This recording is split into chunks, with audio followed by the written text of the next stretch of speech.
नमस्कार शिक्षार्थियों, राष्ट्रीय मुक्त विद्यालय शिक्षा संस्थान के इस कार्यक्रम में आपका पुनः स्वागत है। पिछले कार्यक्रमों से हम लोग बात कर रहे थे एडवर्टाइजिंग की। पार्ट 17 हमने पढ़ा था और मुख्य रूप से उसमें हम लोगों ने जो 3 बातें करी थी, जहाँ पे हमने उस कार्यक्रम को छोड़ा था कि किस प्रकार से हमको उत्पाद विज्ञापन, सेवा विज्ञापन और सांस्थानिक विज्ञापनों पर बल डालना चाहिए, प्रकाश डालना चाहिए। तो उत्पाद विज्ञापन के संबंध में मैंने बताया था कि जो किसी उत्पाद को बेचने के लिए, उनकी बिक्री बढ़ाने के लिए होते हैं। सेवा विज्ञापन का मतलब है कि जो विभिन्न प्रकार की सर्विसेज होती हैं उनके लिए बनाए जाते हैं। और सांस्थानिक विज्ञापन वो विज्ञापन होते हैं, मान लीजिए हम लोग NIOS का ही उदाहरण लें, तो जो एक संस्थान को पोर्ट्रे करते हो, उनका चित्रण करते हो, उनको आगे बढ़ाते हो, ऐसे विज्ञापनों को हम लोग सांस्थानिक विज्ञापनों के अंतर्गत लाते हैं। हम लोगों ने ये भी जान लिया था कि विज्ञापन का जो उद्योग है वो बहुत विस्तृत है। करोड़ों रुपए की पूंजी इसमें निवेश की गई है, करोड़ों लोग इसमें काम करते हैं। जितने भी हमारे छात्र निकलते हैं, चाहे वो BGMC करके, चाहे NIOS का ये मास कम्युनिकेशन का कोर्स करके, तो वो लोग एडवर्टाइजिंग इंडस्ट्री में एक कॉपी राइटर के तौर पे, या एक फ़ोटोग्राफ़र के तौर पे, या एक वीडियोग्राफ़र के तौर पे, या विजुलाइज़र के तौर पे, या एक पूरा थीम बनाने के जो आर्टिस्ट होते हैं उसके तौर पे वो लोग अपने आप को स्थापित कर पाते हैं। मेरा हमेशा से प्रयास रहता है कि मैं आपको ये बताऊं कि किस प्रकार से अगर हम लोग जनसंचार का अध्ययन राष्ट्रीय मुक्त विद्यालय शिक्षा संस्थान के साथ करते हैं तो उसके उपरांत आपको सेवा के अवसर अवश्य मिलेंगे मार्केट में। तो उसी अनुक्रम में आज हम लोग अपनी बात को आगे बढ़ाते हुए पार्ट 17 की ओर जाते हैं। हमको पता है कि हमारे इस पूरे मास कम्युनिकेशन के कोर्स में जितने भी पार्ट हैं उनको हम लोग क्रमवार पढ़ते जा रहे हैं, मॉड्यूल वाइज पढ़ते जा रहे हैं। हमने प्रिंट मॉड्यूल पढ़ लिया था, हमने रेडियो का मॉड्यूल पढ़ लिया है, टीवी का मॉड्यूल पढ़ लिया है। तो उस प्रकार से आगे बढ़ते हुए हम एडवर्टाइजिंग पर आ गए हैं। एडवर्टाइजिंग के जो मुख्य सिद्धांत हैं उनको भी हम लोगों ने थोड़ा बहुत जान लिया था, लेकिन आज हम लोग जो चर्चा करने जा रहे हैं प्यारे शिक्षार्थियों, वो है पार्ट 18 एडवर्टाइजिंग इंडस्ट्री के ऊपर में। जो विज्ञापन का जो एक उद्योग है, जो कि इसका पूरा संस्थान है, उसको हम लोग आज जानेंगे कि किस प्रकार से ये आगे बढ़ता है। तो अगर हम लोग पाठगत उद्देश्यों के बारे में बात करें तो हम देखेंगे कि इस पाठ के जो मुख्य उद्देश्य हैं वो हैं कि हम लोग जो मुख्य रूप से जानेंगे वो है explain the principles of advertising. जो हम लोग विज्ञापन के मूल सिद्धांत हैं, मुख्य सिद्धांत हैं, उनके बारे में जान पाएंगे। Identify key concerns in advertising planning, जो इसके प्लान करने की, योजना बनाने के जो मुख्य बिंदु हैं उनके बारे में जान पाएंगे। आप लोग स्क्रीन पर देख भी रहे हैं कि ऑब्जेक्टिव लिखे हुए हैं हमारे साथ में। और अगर हम तीसरे उद्देश्य पर जाएं तो देखते हैं कि list the guidelines governing the ad industry. तो जो मुख्य दिशा निर्देश होते हैं किसी एड इंडस्ट्री के, उसके बारे में भी हम लोग जान पाएंगे। और साथ ही साथ हम लोग ये भी जान पाएंगे कि किस प्रकार से एक एड एजेंसी काम करती है, उसके मुख्य तत्व कौन से हैं, उसकी संरचना कौन सी होती है। और साथ ही साथ यह भी जानेंगे कि विज्ञापन और जनसंपर्क में क्या अंतर होता है। तो अगर हम लोग एक बार दोहराएं तो हम देखते हैं कि explain the principle of advertising, identify key concerns in advertising planning, list the guidelines governing the ad industry, describe the components of an ad agency, differentiate between advertising and PR relations. तो अगर हम लोग public relations की बात करेंगे तो वो तो आगामी चैप्टर्स में आएगी, लेकिन जो एडवर्टाइजिंग के बारे में मुख्य बात है, हमने उसके इतिहास के बारे में भी जाना था। तो क्यों ना आज हम लोग इसके जो मुख्य प्रिंसिपल हैं उनके बारे में थोड़ा सा जानते हैं। तो जो बेसिक प्रिंसिपल है, बेसिक प्रिंसिपल कहता है कि basic principle that all the ad producers kept in mind when creating an advertisement. एक जो मुख्य बात है कि अगर हम लोग कोई ऐड बनाने जा रहे हैं, किसी ऐड का निर्माण करने जा रहे हैं, तो मुख्य रूप से जो कुछ बातें हैं उनको हम लोग मन में कैसे रखें, उनको हमेशा रखना पड़ेगा, क्योंकि उसके सहारे से ही एक अच्छा हम लोग विज्ञापन बना सकते हैं। तो जो सबसे पहला जो सिद्धांत है, जो विज्ञापन का सबसे पहला सिद्धांत है, जो हमारी सेल्फ लर्निंग मटेरियल में भी लिखा है, वो है people have some basic needs. वो नीड्स कौन सी हैं? Safety, love, confidence.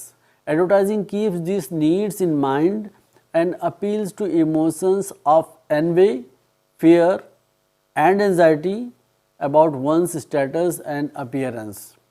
तो इससे साफ ये पता चल रहा है कि जो हमारी मूलभूत आवश्यकताएं हैं, चाहे वो सुरक्षा की भावना हो, चाहे वो प्यार की भावना हो, या हमारा साहस, या जो हमारा काम करने का तरीका है, उन सभी चीज़ों को अगर ध्यान में रखे हुए अगर हम लोग कुछ लिखें, कुछ उसका विज्ञापन तैयार करें, और साथ ही साथ उसमें कुछ ऐसे भी तत्व डालें, जैसे आपने देखा होगा कि एक उत्पाद के तुलना में दूसरे उत्पाद को दिखाया जाता है, या किसी सेवा की तुलना में दूसरी सेवा को एक दुश्मन की तरह दिखाया जाता है।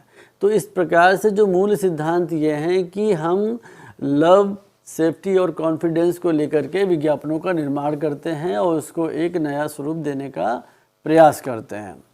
जो दूसरा इसका सिद्धांत है, the key principle is to gain the attention of the consumer. तो सबसे जो बड़ी बात है, जो एडवर्टाइजिंग की सबसे बड़ी बात है कि हमको उपभोक्ताओं का, जिसके लिए कि हम विज्ञापन बना रहे हैं, किस लिए विज्ञापन बना रहे हैं, क्योंकि उसको हम लोग की सेवा, कोई उत्पाद बेचना चाहते हैं, तो उसका अटेंशन हमें ग्रैब करना है। बिना अटेंशन के हम विज्ञापन नहीं बना सकते हैं। This can be done by working with size, colour, visualisation, slogan etcetera. अब अटेंशन हमको किसी का लेना है तो हम क्या करेंगे, जैसे कि हम देखते हैं कि जब लाल रंग का जो सिग्नल होता है वो हमको अट्रैक्ट कर लेता है, तो इसका मतलब है कि रेड कलर की ओर हम लोग जाते हैं।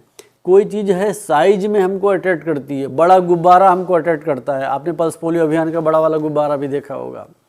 तो विजुअलाइजेशन का मतलब है हम लोग अगर पेंसिल, एक कोई ऐसी पेंसिल विजुलाइज करें जो बलून से बनी हो और उसको कहीं पे एक चौराहे पे रखा गया हो, उसके नीचे लिखा हो सर्व शिक्षा अभियान, तो विजुलाइजेशन। अब देखिए विजुलाइजेशन कितना इंपॉर्टेंट है कि किसी विज्ञापन बनाने वाले ने, जिसने विजुलाइजेशन का काम किया है सर्व शिक्षा अभियान का, उसने क्या किया है कि एक पेंसिल बनाई है बड़ी बलून शेप की, उसके नीचे लिखा हुआ है सर्व शिक्षा अभियान।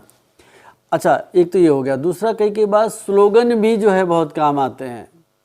सब पढ़ें सब बढ़ें, ठीक है, तो अगर सब लोग पढ़ेंगे तो सब लोग बढ़ेंगे, तय है ये।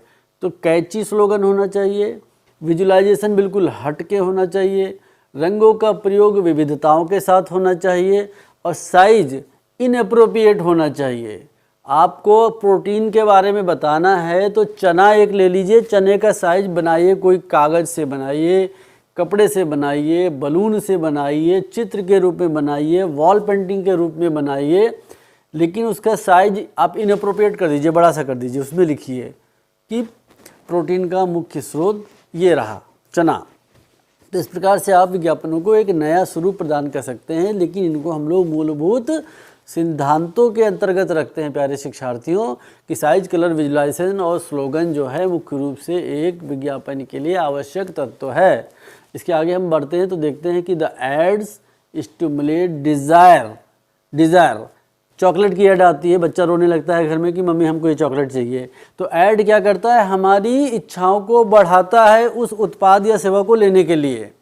या फिर डिज़ायर ये भी होती है कि मान लीजिए हम NIOS का ही विज्ञापन देते हैं कि NIOS से आप अपनी पढ़ाई को जारी रख सकते हैं, तो एक गृहिणी के मन में भी इच्छा आ सकती है कि मेरा विवाह हो गया है, मेरे बच्चे हो गए, क्यों ना मैं अपनी छूटी हुई पढ़ाई को आगे जारी कर लूँ। तो वो क्या हो रही है, स्टिमुलेट हो रही है, उसकी डिज़ायर स्टिमुलेट हो रही है, क्या करने के लिए, पढ़ाई करने के लिए। तो the ads stimulate desire, they try to make people want the special product that is being advertised. They try to make people want that special product that is being advertised. अपने उत्पाद को एक विशिष्ट तरीके से ही प्रस्तुत कर दो जिससे कि ये फीलिंग आए कि ये जो है नया चीज़ आया है, ये नया उत्पाद है, नई सेवा है, किसी नए संस्थान के बारे में बताया जा रहा है। तो इससे क्या होगा कि आप ऐसी चीज़ों को बताएंगे कि वो चीज़ें उनके लिए आवश्यक प्रतीत होने लगे, किसके लिए, जो आपका लक्षित समूह है, टारगेट ऑडियंस है। तो इस प्रकार से ये मूलभूत कुछ सिद्धांत हैं, इनकी हम लोग और सार्थक चर्चा करते हैं। इसके लिए देखिए आपको स्क्रीन पे दिख रहा होगा, the ad also impart conviction, they put on a show of certainty and surety. For example, if you use fairness cream, you will be successful. कई बार आपने देखा होगा कि फेयरनेस क्रीम का जो विज्ञापन आता है उसमें ये कहा जाता है कि इससे आपका कॉन्फिडेंस बढ़ जाएगा, आप जो इंटरव्यू देने जा रहे हैं वो आपका अच्छा हो जाएगा। तो इस प्रकार से उत्पादों को कई बार आपकी मनोभावनाओं से जोड़कर भी प्रस्तुत करने के लिए कोशिश की जाएगी। हमने आपको पहले भी बताया था कि इस प्रकार आपके मनोवैज्ञानिक सुरक्षा, प्रेम, प्रतिष्ठा और आत्मविश्वास, एक बार फिर से सुन लीजिए, मनोवैज्ञानिक सुरक्षा, प्रेम, प्रतिष्ठा और आत्मविश्वास, इन बिंदुओं को जोड़ करके जब विज्ञापन बनाए जाते हैं प्यारे शिक्षार्थियों, तो निश्चित रूप से वो आपके मन में, मस्तिष्क में एक घर कर लेते हैं और आप उसके प्रति आकर्षित हो जाते हैं। विज्ञापन बनाने का जो सबसे पहला मुख्य सिद्धांत है कि विज्ञापन अट्रैक्टिव ज़रूर होना चाहिए। एक आइडा फार्मूला है, वो आप लोग बड़ी कक्षाओं में पढ़ेंगे विज्ञापन का। तो आइडा का जो पहला ए है वो अट्रैक्शन ही है। विज्ञापन देख के हम सबसे पहले अट्रैक्ट होते हैं। फुल पेज का विज्ञापन आता है समाचार पत्र में, हम अट्रैक्ट हो जाते हैं कि क्या नया आ गया है। टेलीविज़न में कोई नया ऐड आता है, हम तुरंत अट्रैक्ट हो जाते हैं कि ये कौन सा नया विज्ञापन आ गया। तो attraction is the key factor of an advertisement and attraction is the key factor to interact a person for a particular product. ये आप मान के चलिए, तय है बिल्कुल। इसके आगे की अब हम बात बढ़ाते हैं तो हम देखते हैं कि जब ऐसा कोई विज्ञापन आ जाता है तो हम लोग जैसे मैंने कहा भी कि the ads also impart conviction. अब कन्विक्शन प्रारंभ हो गया कि एक बच्चे ने जब वो विज्ञापन देख लिया है तो वो हमेशा उसके बारे में ही सोचता रहेगा कि मैं उसको कैसे ले लूँ, मम्मी से कैसे बोलूँ, अपने माताजी पिताजी से कैसे उसका आग्रह करूँ। तो उसका सीधा सीधा मनोवैज्ञानिक प्रभाव हमारे मन पे पड़ता है। और इसका प्रमुख सिद्धांत मैंने बताया कि आकर्षित करना है, और आकर्षित करने के लिए हमको आकार, रंग, प्राकल्पन और स्लोगन का प्रयोग करना चाहिए। लेकिन अगर हम लोग कुछ और महत्वपूर्ण शब्दावली की बात करते हैं तो वो है कि जिंगल, स्पॉट और उपभोक्ता। अब एडवर्टाइजिंग में हमेशा आपने देखा होगा जिंगल क्या है, जैसे कि अभी हम लोग एक छोटा सा ब्रेक लेंगे मान लीजिए, तो उसके बीच में छोटा सा गाना बजता है, देखिए, तो वो गाना हम रोज़ बजा रहे हैं तो रोज़ आपको याद भी होते जा रहा है। तो इसी तरीके से आकर्षित करने के लिए कि हमारे अच्छे कार्यक्रम चल रहे हैं, आप इनको देखिए, तो एक बीच में जिंगल भी डाल सकते हैं आप। तो आगे हम लोग बात बढ़ाते हैं और देखते हैं कि जिंगल क्या होता है। तो जिंगल के बारे में हम लोग कह सकते हैं प्यारे शिक्षार्थियों कि jingle is a rhyming song used to advertise a product. Jingle is a rhyming song used to advertise a product और introduce a new service. These can be traced back to 1923 around the time commercial radio came to the public. अब हम लोग jingle को एक ऐसा गाना मान के चल रहे हैं जो कि विज्ञापन में किसी प्रोडक्ट या सेवा के लिए आप प्रयोग में लाते हैं। और हम ये भी जान रहे हैं कि 1923 में इस प्रकार से जिंगल का प्रयोग किया गया था कॉमर्शियल रेडियो जब आए थे जनता के लिए। तो जनता में जब रेडियो के प्रसारण प्रारंभ किए गए थे तो उसी समय गानों के माध्यम से हम लोगों ने देखा था। आप याद करिए आपके बचपन में किस प्रकार से रेडियो पे विज्ञापन आते थे, उनको सुनिए, देखिए कितने दिनों तक वो आपको याद भी रहे हैं। तो इस प्रकार से हमने ये देखा कि जिंगल जो है बहुत ही जल्दी किसी के मस्तिष्क में उतर जाता है, वो उसके प्रति हमेशा आकर्षित रहता है। अब मैंने आपको उदाहरण भी दिया कि सब पढ़ें और सब बढ़ें, उसका पूरा गाना आता। अब वो गाना देखिए सबको याद भी हो जाता। तो इस प्रकार जिंगल एक प्रमुख अवयव है किसी विज्ञापन को बनाने के लिए, जिसको बनाने के बाद उस विज्ञापन उस प्रोडक्ट के प्रति लोगों को आकर्षित करना और आसान हो जाता है। अब हम लोग कुछ और टर्म्स देखते हैं, प्रिंसिपल देखते हैं। उसमें एक टर्म आता है कि स्पॉट। तो स्पॉट के बारे में कहते हैं a spot is an advertisement on audio visual medium such as television, radio, cinema और केबल टेलीविज़न। तो स्पॉट हम लोग देखते हैं कि छोटा सा एक आपने स्पॉट बना लिया। और स्पॉट क्या होता है कि एक तरीके का विज्ञापन ही होता है। मान लीजिए हम लोग जो मैंने कहा कि बीच में भी हमारा गाना आएगा या कोई ब्रेक आएगा जिसमें हम लोग बताते हैं कि हम लोग को प्रधानमंत्री माननीय मोदी जी की बात मान करके सिर्फ 3 कदम उठाने हैं कि आपके हाथों को साफ रखना है, 2 गज की दूरी रखनी है, सोशल डिस्टेंसिंग का पालन करना है। इस प्रकार से देखिए तो वो एक स्पॉट बन जाता है। वो स्पॉट क्या होता है कि एक टेलीविज़न पे भी चल जाएगा, रेडियो पे भी चला सकते हैं, सिनेमा में भी चला सकते हैं। तो इस प्रकार से कुछ जो टर्म्स हैं वो भी आपको याद रखने चाहिए। उस टर्म में सबसे पहला टर्म आपने स्पॉट जान लिया है। दूसरा टर्म है कंज्यूमर, यानी कि उपभोक्ता। उपभोक्ता क्या होता है? A consumer is a person who use any product और सर्विस। जैसे हम लोग मान लीजिए राष्ट्रीय मुक्त विद्यालय शिक्षा संस्थान के संदर्भ में बात करें तो हमारा कंज्यूमर कौन हुआ?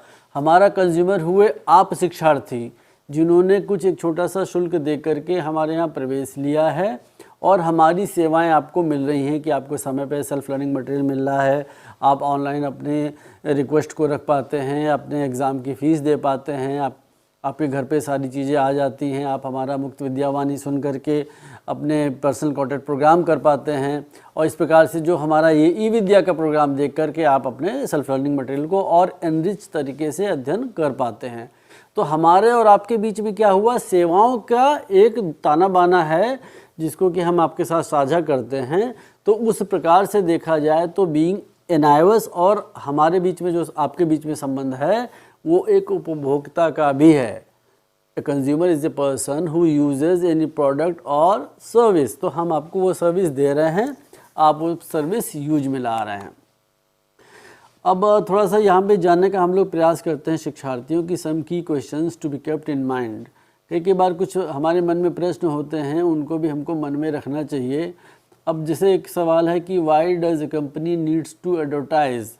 अब हमने कहा कि जैसे हम एनआईओएस के भी विज्ञापन देते हैं, एनआईओएस के विज्ञापन देने का मतलब होता है कि हम उस बच्चे तक भी पहुंचना चाहते हैं भारतवर्ष के जो अभी तक शिक्षा में नहीं आया है।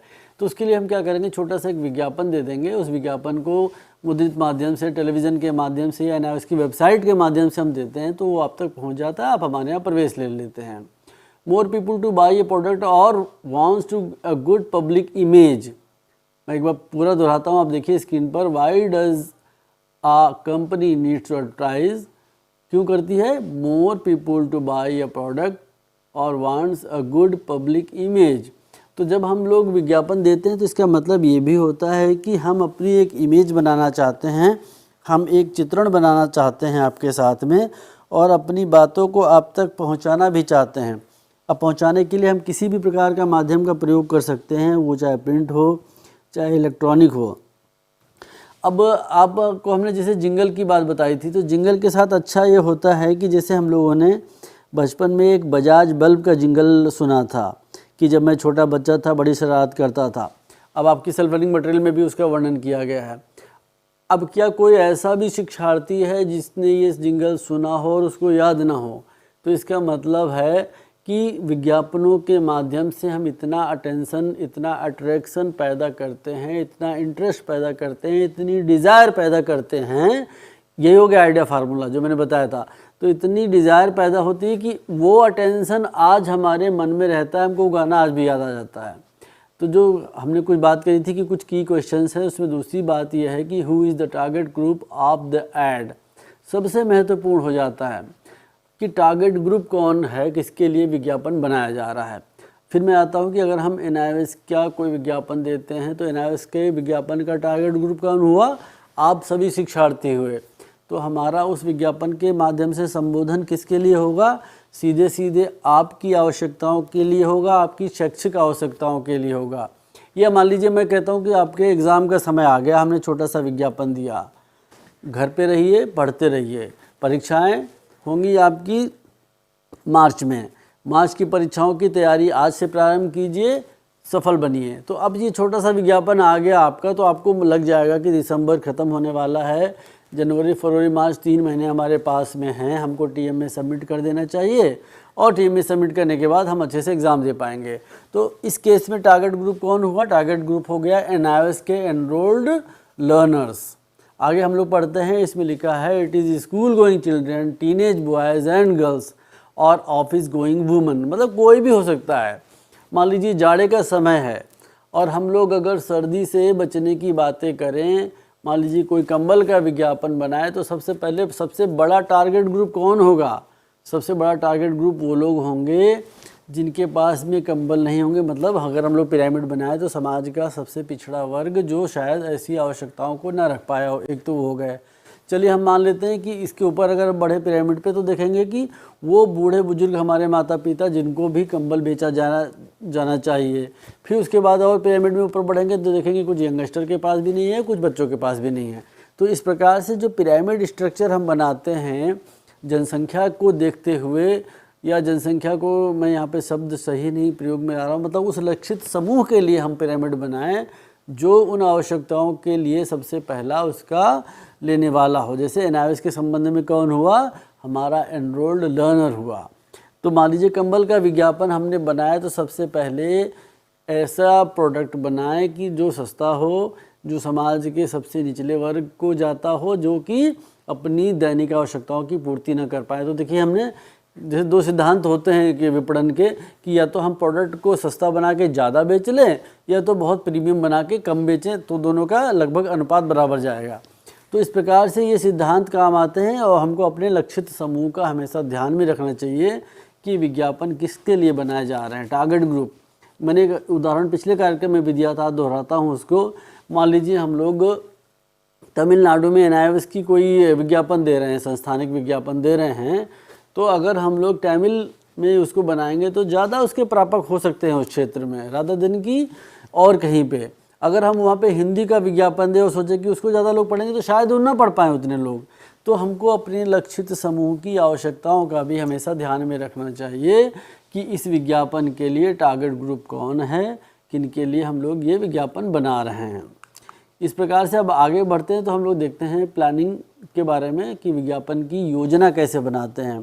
तो विज्ञापन की योजना बनाते समय हमको बहुत सारी चीज़ों का ध्यान रखना पड़ता है, क्योंकि विज्ञापन की योजना से ही ये तय होता है कि हमारे जो विज्ञापन की जो करने की आवश्यकता है वो क्यों है, इसका लक्षित समूह कौन है, विज्ञापन के माध्यम से हम लोग क्या संदेश देने वाले हैं, और तो और लक्षित समूह हमारा है कहाँ पे, और जो हमारा विज्ञापन का अभियान है वो कितना बड़ा होगा, कितने दिनों तक हम इसको चलाएंगे, और लक्षित समूह तक यह बात कैसे पहुँचेगी, कितना पैसा खर्च होगा, विज्ञापन कितना लंबा होना चाहिए, इसकी भाषा क्या होनी चाहिए। तो ये सारे जितने भी तत्व हैं इनको मिलाकर के हम यहाँ पे पढ़ रहे हैं कि what message is to be conveyed through the ad, is it that the product is the best in the market, is it that the product is the cheapest, or is it that a film star uses the product and so it is stylish to use the product।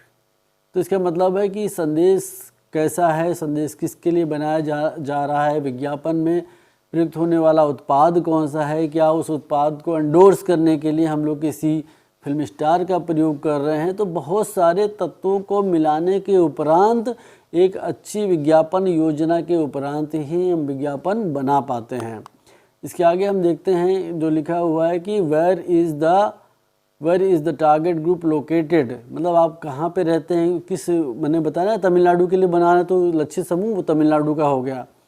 How will the ad agency reach this public, the target group, when and for how long will the ad campaign run, what should be the language of the ad। तो ये जो जितने भी कारक यहाँ पे दिए गए हैं कि टारगेट ग्रुप कहाँ पे सिचुएटेड है, उसको पहुँचने के लिए, पब्लिक तक पहुँचने के लिए हमको किस प्रकार की रणनीति बनानी चाहिए, एड कैंपेन कितने दिनों के लिए बनाना चाहिए। जैसे मान लीजिए हम लोगों ने पल्स पोलियो अभियान का कैंपेन किया, भारत सरकार का जो सबसे अच्छा अभी तक का कैंपेन रहा है और सबसे सफल कैंपेन रहा है वो पल्स पोलियो इरेडिकेशन वाला कैंपेन रहा है।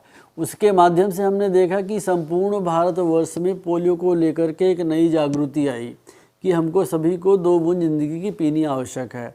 अब वो एड कैंपेन कितने दिनों तक चला, वो जब तक चलाया गया जब तक कि हमने भारतवर्ष के प्रत्येक बच्चे तक 2 बूंद पहुंचा नहीं दी। और आपको यकीन मानना चाहिए शिक्षार्थियों की संपूर्ण भारतवर्ष आज पोलियो से मुक्त है।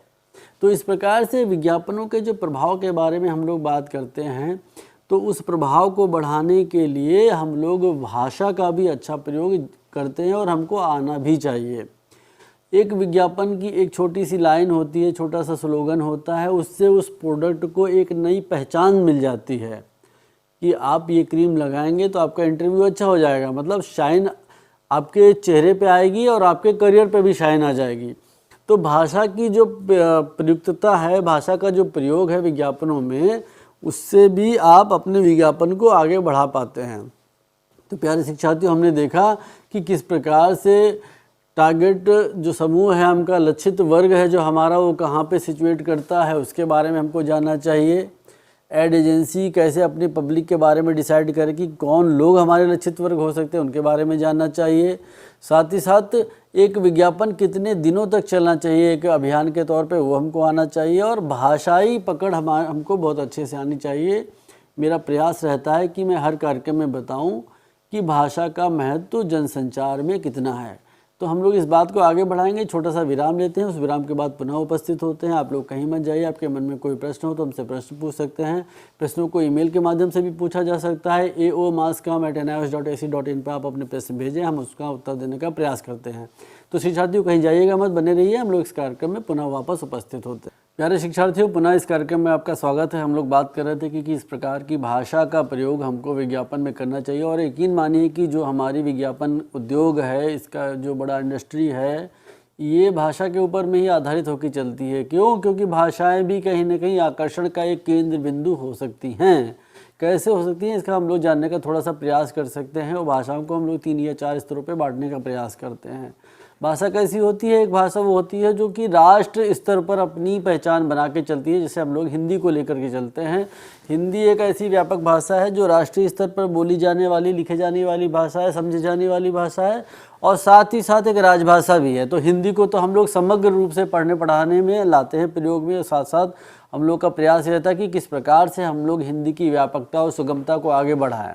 तो एक तो हो गई हमारी हिंदी भाषा जो कि राष्ट्रीय स्तर पर है। दूसरी भाषा वो भाषा जो हमको एक राज्य के तौर पे मिली है। हम लोगों ने तमिलनाडु की बात की थी, हम लोग मलयालम की बात करते हैं, हम लोग बंगाली की बात करते हैं, गुजराती की बात करते हैं, और कश्मीर की डोगरी की बात करते हैं। तो मान लीजिए कश्मीर की डोगरी का प्रभाव कश्मीर के उस क्षेत्र में ही होगा जहाँ पर वो डोगरी भाषा बोली और समझी जाती है। तो क्या उस क्षेत्र के विज्ञापनों को बनाने के लिए हम लोग डोगरी भाषा का प्रयोग करें या अंग्रेज़ी भाषा का प्रयोग करें, तो कौन सी उपयुक्त होगी? तो मुझे लगता है आप इसका उत्तर देंगे कि डोगरी भाषा में अगर हम लोग प्रोग्राम बनाएंगे, ऐड बनाएंगे, तो वो ज़्यादा व्यापक होंगे, ज़्यादा प्रचार में आएंगे। तो एक तो ये हो गया कि हिंदी भाषा हो गई, फिर राज्य की भाषा हो गई, तीसरी वो भाषा हो गई अगर हम लोग किसी लोकल स्थानीय लोगों के लिए विज्ञापन बना रहे हैं, तो वहाँ जो स्थानीय बोलचाल वाली भाषा है, मान लीजिए हम लोग झांसी बुंदेलखंड की बात करें, तो बुंदेलखंड की जो उस क्षेत्र की पर्टिकुलर की कोई स्लैंग वाली भाषा है, लोकल भाषा है, तो उसका प्रयोग हमको करना चाहिए, जिससे कि ज़्यादा से ज़्यादा लोगों को उस उत्पाद के प्रति, उस सेवा के प्रति या उस संस्थान के प्रति हम लोग आकर्षित कर पाएँ। तो मैं हमेशा की तरह आज फिर आपसे अनुरोध करता हूँ कि जनसंचार का जब आप अध्ययन कर रहे हैं प्यारे शिक्षार्थियों, तो कहीं न कहीं आपको अपनी लेखनी पर कमांड आनी चाहिए, आपकी वाक्य संरचना अच्छी होनी चाहिए, आपका शब्दकोश विस्तृत होना चाहिए, आपको हमेशा देखकर चीज़ों को उनको महसूस करके लिखने की अपने अंदर कला को विकसित कर लेना चाहिए। तो आप लोग कृपा करके रोज़ लिखिए, एक प्रश्न रोज़ लिखेंगे तो धीरे धीरे आपके शब्दकोश बढ़ते जाएंगे, आपकी लेखनी बढ़ती चली जाएगी। और लिखना सिर्फ यहीं पे नहीं होता है कि विज्ञापन के लिए लिखेंगे, क्योंकि अभी परीक्षाएं आएंगी तब भी आपको लिखना है। तो लिखने का अगर आपका अभ्यास बना रहेगा, उसी अभ्यास को बढ़ाने के लिए देखिए हम क्या कर रहे हैं, आपको वर्कशीट भी दे रहे हैं, आपको TMA भी दे रहे हैं, कि जिससे आपकी लेखन शैली का विस्तार होता रहे। तो प्यारे शिक्षार्थियों, बात आगे बढ़ाते हैं। हम लोग बात कर रहे थे गाइडलाइंस फॉर एडवर्टाइजिंग की, और उसके अंतर्गत अब हम लोग देख रहे हैं जो आपकी स्क्रीन पे लिखा हुआ है कि intoxicants can not directly endorse the product. तो बहुत सारे जो जहरीले उत्पाद हैं, बहुत सारे मादक द्रव्य हैं, बहुत सारे ऐसे पदार्थ हैं जिनको समाज के लिए अहितकर हैं, उनको बढ़ावा देने के लिए विज्ञापनों को नहीं बनाया जाना चाहिए। और आपने देखा भी होगा कि टेलीविज़न पे ऐसे कोई विज्ञापन नहीं आते हैं जो मादक द्रव्यों को बढ़ावा देते हों। लेकिन फिर भी शिक्षार्थियों, मैं आपकी ज्ञान के लिए बताता हूं कि कई बार हम लोगों ने देखा होगा कि मदिरा के ऐसे विज्ञापन हम देख लेते हैं जो उसी नाम से सोडा के रूप में उसको बेच रहे हैं। तो कहीं ना कहीं जो उनका लक्षित समूह है, जो उस ब्रांड को लेते होंगे, तो वो इस सोडा वाले विज्ञापन से भी प्रेरित हो जाते हैं कि मेरे द्वारा लिए जाने वाला उत्पाद गुणवत्ता के रूप में अच्छा है, इसीलिए टीवी पे विज्ञापन दिखाया जा रहा है। तो कहने का मतलब है कहीं ना कहीं हमारे नियमों में शिथिलता भी रहती है कि हम उसी चीज़ को दूसरे तरीके से बेच पाते हैं। अब दूसरे बिंदु पे आते हैं। इसमें लिखा है कि medicinal product needs to get the script copy approval of drug controller before broadcast. कई बार हम लोग देखते हैं कि समाज में हम लोग भ्रामक औषधियों के बारे में लोगों को बता देते हैं। मान लीजिए हम लोग कोरोना की ही बात करें तो कोरोना को लेकर भी कई कई जगह ऐसी औषधियों के बारे में बात की गई है कि इसको हाथ में लगा लेंगे, चेहरे पे लगा लेंगे तो आपको कोरोना नहीं होगा। कई सारी ऐसी दवाइयों के बारे में, स्प्रे के बारे में बोल दिया गया कि इसको आप अपने घर पे छिड़क लेंगे तो उससे आपको कोरोना नहीं होगा। तो ये विज्ञापन क्या होते हैं कि ये विज्ञापन होते हैं भ्रामक टाइप के विज्ञापन, ये जनता में भ्रम फैलाते हैं। तो ऐसे विज्ञापनों से बचने के लिए भारत के जो ड्रग कंट्रोलर हैं, औषधि नियंत्रक हैं, उन्होंने नियम बनाया है कि आप किसी भी प्रकार की औषधि के ऊपर में विज्ञापन देते हैं तो उसकी स्क्रिप्ट या उसकी कॉपी हमसे अनुमोदित करवानी पड़ेगी। तीसरे बिंदु पर आते हैं, इसमें लिखा है कि ads can not contain any exaggerated exception और मिसलीडिंग क्लेम। मिसलीडिंग क्लेम का मतलब ये हुआ कि हमने कहा कि आप हमारे इस उत्पाद को खरीदिए तो आपको 7 उत्पाद मुफ्त में दिए जाएंगे। अब आप सोचिए, मन में सोचिए कि किसी, मान लीजिए इसकी कीमत 1 रुपये है, हमने एक बार इसको 1 रुपये में ख़रीद लिया तो 7 उत्पाद हमको फ्री में कैसे मिल जाएंगे, इसकी कुछ तो कीमत होगी, मान लीजिए 25 पैसे का भी है, तब भी आप कैलकुलेट कर लीजिए। तो ये होते हैं भ्रामक विज्ञापन। अब भ्रामक विज्ञापन में मिसलीडिंग क्लेम कैसे होता है कि आपने एक बार खरीद लिया, शायद अगली बार वो 7 आपको दे ही ना, तो उसने आपको बहला फुसला के अपनी सेवाओं को, उत्पाद को बेचने में सफलता प्राप्त कर ली। आगे बढ़ते हैं, लिखा ads can not offend the mortality, decency and religious belief of people. कई बार हम लोग कहते भी हैं कि धार्मिक चीज़ों को मतलब प्रदर्शित करने वाली चीज़ें नहीं होनी चाहिए, विज्ञापन नहीं होने चाहिए, क्योंकि इससे क्या होता है कि समाज में भ्रम पैदा होता है और धर्म को लेकर के जिस प्रकार से हमारे यहाँ चीज़ें कही जाती हैं उसको ये होता है कि कई बार अतिशयोक्तिपूर्ण या गुमराह करने वाली बातें भी हो जाती हैं। तो विज्ञापनों में कोई भी ऐसी बात हमको नहीं करनी चाहिए और साथ ही साथ हमको ये भी ध्यान में रखना चाहिए कि विज्ञापन में भारत के संविधान का पालन होना चाहिए। यहाँ पे हम लोग नैतिकता, शालीनता तथा लोगों की धार्मिक मान्यताओं को ठेस पहुँचाने वाले विज्ञापनों से बचने की बात कर रहे हैं। साथ ही साथ विज्ञापन में किसी भी प्रकार की वर्ण, जाति, मान्यता या राष्ट्रीयता को अपमानित करने वाली सामग्री को प्रस्तुत नहीं करने की बातें होनी चाहिए। और विज्ञापन लोगों के बीच में हिंसा, अपराध, अव्यवस्था उत्पन्न करने के लिए उनको उत्प्रेरित न करे, ऐसा कोई तथ्य उसमें न वर्णित किया जाए, ऐसा नहीं होना चाहिए।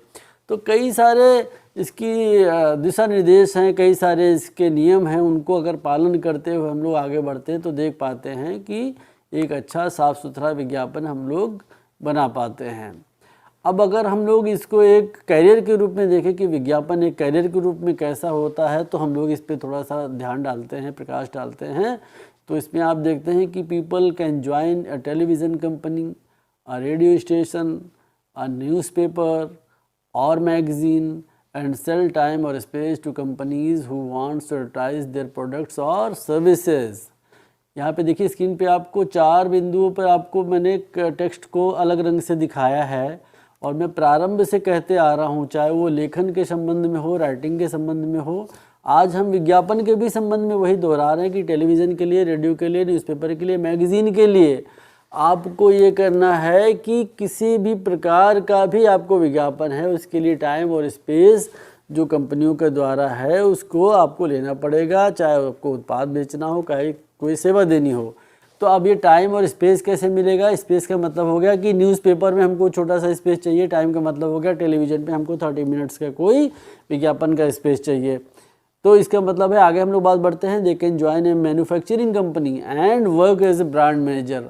तो कैरियर के रूप में हम लोग क्या देखते हैं कि एक तो हमने टाइम स्पेस खरीदने के लिए काम कर लिया कि एक हमने छोटा सा अपना कोई सेटअप लगाया कि हम फला न्यूज़पेपर में, मैगजीन में, टेलीविज़न में, रेडियो में आपको टाइम दिलवा सकते हैं, स्पेस दिलवा सकते हैं। तो एक कैरियर की तरह इसको देखा जा सकता है। दूसरा कैरियर क्या हो सकता है कि हम एक ब्रांड मैनेजर के तौर पे अपना कैरियर प्रारंभ कर सकते हैं। ब्रांड मैनेजर, आपने एक वर्ड सुना भी होगा, ब्रांडिंग, कि किसी भी चीज़ की ब्रांडिंग करना हो तो उसके बारे में एक रणनीति बना करके हमको विचार करना होता है। मान लीजिए हम लोग NIOS की ही ब्रांडिंग कर रहे हैं तो NIOS की ब्रांडिंग करने के लिए हमको कोई एजेंसी हायर करनी पड़ेगी, ब्रांड मैनेजर्स हायर करने पड़ेंगे जो NIOS की छवि को इस प्रकार से जनता में दिखाएं, हमारे शिक्षार्थियों में दिखाएं कि यहाँ से सुगमता से, सुलभता से, कम पैसे में आप अपनी 12वीं तक की पढ़ाई को कर सकते हैं। तो कैरियर के तौर पे अगर हम लोग देखें प्यारे शिक्षार्थियों, तो जो हमारा विज्ञापन की दुनिया है वो बहुत ही आपको अपॉर्चुनिटीज़ लेकर के आता है। और हम कहते भी हैं people can work with N advertising agency. अब जब आप एक एडवर्टाइजिंग एजेंसी के साथ काम कर सकते हैं तो आपको ये भी पता होना चाहिए कि उस एडवर्टाइजिंग एजेंसी का स्वरूप क्या होता है, उसकी संरचना क्या होती है। तो अगर हम लोग उसकी स्वरूप या संरचना के बारे में बात करें तो बहुत एक सरलतम संरचना है एक एड एजेंसी की, जिसको कि आपको जानना और समझना चाहिए। तो जैसे कि आप स्क्रीन पे देख रहे हैं, यहाँ पे आपको बताया जा रहा है कि एक एड एजेंसी किस प्रकार की होती है, उसकी संरचना कैसी होती है, कौन कौन से व्यक्ति उसमें काम करते हैं। तो आपको ये जान लेना चाहिए कि विज्ञापन एजेंसी के बारे में हम लोग कहते हैं कि विज्ञापन एजेंसी कौशलों से युक्त लोगों को रोज़गार देती है। कोई ना कोई एक कौशल आपके अंदर अवश्य होना चाहिए। साथ ही साथ आप ये भी देखें कि एक जो छोटी सी विज्ञापन की एजेंसी होती है, इसका कोई अध्यक्ष होता है या स्वामी होता है, ओनर होता है, मतलब एक मुख्य व्यक्ति होता है जो उस कंपनी को ओन कर रहा होता है, उसका मालिकाना हक होता है उस पर, वही उसका प्रोप्राइटर होता है अगर हम लोग लीगल टर्म में बात करें। अब उस प्रोप्राइटर जो कि उस एड एजेंसी को चला रहा है, उसका अध्यक्ष है, उसके नीचे में दो मुख्य घटक होते हैं। पहला घटक है रचनात्मक घटक, क्रिएटिव टीम जिसको हम लोग कहते हैं, जिसका कि हेड होता है क्रिएटिव डायरेक्टर। जो दूसरा घटक है वो होता है मीडिया प्लानर, यानी कि मीडिया नियोजक। हमको प्लान कैसे बनाना है, कैसे आगे बढ़ना है, वो तो दूसरा घटक हो गया हमारा मीडिया प्लानर। तो सबसे पहले अगर हम लोग बात करें, देखें कि जो हमारा क्रिएटिव निदेशक है, क्रिएटिव निदेशक के नीचे में कौन लोग होते हैं, उसमें कॉपीराइटर हो सकते हैं, विजुलाइजर हो सकते हैं, फोटोग्राफर हो सकते हैं, इलस्ट्रेटर्स हो सकते हैं, पेंटर्स हो सकते हैं। ऐसे व्यक्तियों की टीम जो रचनात्मकता के आधार पर चीज़ों को प्रस्तुत करने में अपने आप को सक्षम पाती हो। अब हम लोग अगर मीडिया प्लानिंग की बात करें, नियोजन की बात करें, तो मीडिया नियोजन का जो सबसे मुख्य तत्व है वो है मार्केट रिसर्च। मार्केट रिसर्च के द्वारा ही हम लोग ये जान पाते हैं कि किस प्रकार से हम अपनी उत्पाद या सेवाओं को आगे बढ़ा सकते हैं। तो मीडिया रिसर्च की जो टीम है वही आगे बढ़ कर के जाके देखती है कि किस प्रकार से उत्पाद को आगे बढ़ाया जाना है, किस प्रकार से सेवा को जन जन तक पहुंचाया जाना है। और अगर हम देखें तो उसके आगे होता है एक प्रोडक्शन इंचार्ज। प्रोडक्शन इंचार्ज ये क्या करता है कि पूरे उस टीम पे नियंत्रण रखते हुए बात आगे बढ़ाता है। और इस प्रकार से पूरी एक छोटी सी जो लघु विज्ञापन की एजेंसी है उसकी संरचना आपने जान ली, समझ ली, जिसमें दो मुख्य घटक मैंने आपको बताए हैं। पहला है क्रिएटिव डायरेक्टर, दूसरा है मीडिया प्लानर। अब जो हम लोग मुख्य रूप से बातें करेंगे वो कौन कौन से टर्म हैं प्यारे शिक्षार्थियों, वो कौन कौन से टर्म हैं जिनका कि हम लोग प्रयोग लाते हैं कि एक एडवर्टाइजिंग एजेंसी में होनी चाहिए। वो कौन कौन से टर्म हैं जिनको हम करियर के रूप में देखते हैं, जैसे हम कहते हैं कि हम विज्ञापन की दुनिया में अपने करियर की तलाश कर रहे हैं। तो सबसे पहला जो सबसे बड़ा पद है वो है क्रिएटिव डायरेक्टर का। क्रिएटिव डायरेक्टर के लिए हम कहते हैं this is a senior position in an ad agency. The creative director coordinates the copywriting and designing and has to supervise the production of the ad. तो अगर आप क्रिएटिव डायरेक्टर बनना चाहते हैं, जिसका मतलब आपके अंदर एक अच्छा अनुभव होना चाहिए विज्ञापन की दुनिया का, आपको कॉपीराइटिंग भी आनी चाहिए, डिज़ाइनिंग भी आनी चाहिए। क्यों? अगर आप लिख लेते हैं, डिज़ाइन कर लेते हैं, तभी तो निर्देशन भी कर पाएंगे। आप लोगों ने हमेशा देखा होगा कि हर व्यक्ति जैसे कहता है कि मैं डायरेक्टर बनना चाहता हूँ, प्रोड्यूसर बनना चाहता हूँ, क्रिएटिव डायरेक्टर बनना चाहता हूँ, लेकिन उस अवस्था तक जाने के लिए हमको जो उसके नीचे की अवस्थाएं हैं, स्टेजेस हैं, उनका भी काम आना चाहिए, अच्छे से आना चाहिए और एक कंट्रोलर के रूप में आना चाहिए। अगर आप अच्छी डिज़ाइन के बारे में जानते समझते हैं, आपको कॉपीराइटिंग के बारे में पता है, तभी ना आप अच्छे से काम करवा पाएंगे क्रिएटिव डायरेक्टर के तौर पे। तो दूसरा बिंदु यहाँ पे है शिक्षार्थियों कॉपी राइटर्स।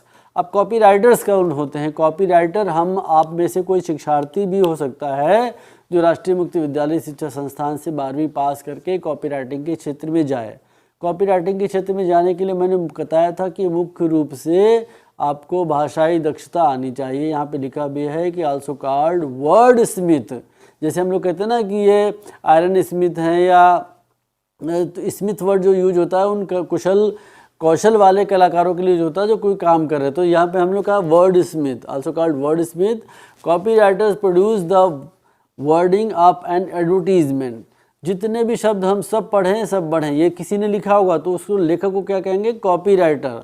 तो कॉपी राइटर विज्ञापन की दुनिया का सबसे महत्वपूर्ण एक ऐसा खिलाड़ी है जो अपनी दक्षता के माध्यम से पूरा विज्ञापन का मैच आपको जितवा देता है।